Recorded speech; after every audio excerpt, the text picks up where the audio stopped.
আসসালামু আলাইকুম। আজ ২৭শে মার্চ ২০২৬। আমার জন্য এই দিনটা কষ্টেরও বলতে পারেন, আবার সুখেরও বলতে পারেন। ২০১৪ সালের এই দিনে আমি জীবিকার তাগিদে পাড়ি জমাই প্রবাস। দেখতে দেখতে আজ ১২টি বছর পূর্ণ হয়ে গেল।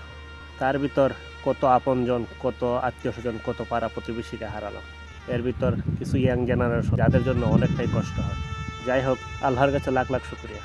আল্লাহর প্রতি আমার দৃঢ় বিশ্বাস ছিল যে আমি একদিন সফলতা অর্জন করবই। কতটুকু করতে পেরেছি তা জানি না, তবে যতটুকু করতে পেরেছি আল্লাহর প্রতি লাখ লাখ শুকরিয়া। একটা সময় দালালের ফাঁদে পড়ে $২৫০ বেতনের কথা বলে মাত্র $১২০ বেতনে আয়সা মালদ্বীপে কাজ শুরু করি, যা বাংলা টাকায় এই সময় ছিল মাত্র ৯,০০০ টাকা।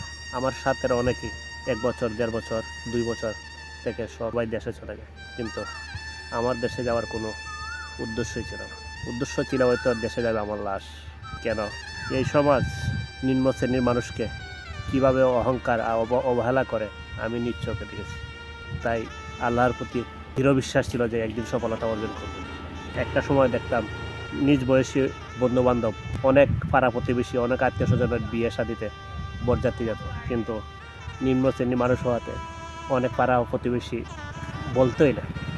ওই দিনগুলোর কথা মনে হলে অনেকটাই কষ্ট লাগে। যাই হোক, আমার ভিতরে এতটুকু অহংকার নেই যে একজন নিম্ন শ্রেণীর মানুষকে অবহেলা করি। যে পরিমাণ কষ্ট আমি এই মালদ্বীপের মাটিতে করেছি এটা একমাত্র আল্লাহ জানে। শুধু ফ্যামিলিটাকে একটা মধ্যবিত্ত ফ্যামিলি করার চেষ্টা, ওই সমাজের অবহেলা, শুধু এগুলোর কারণ। যাই হোক, কোনো মানুষকে কখনো অবহেলা করবেন না।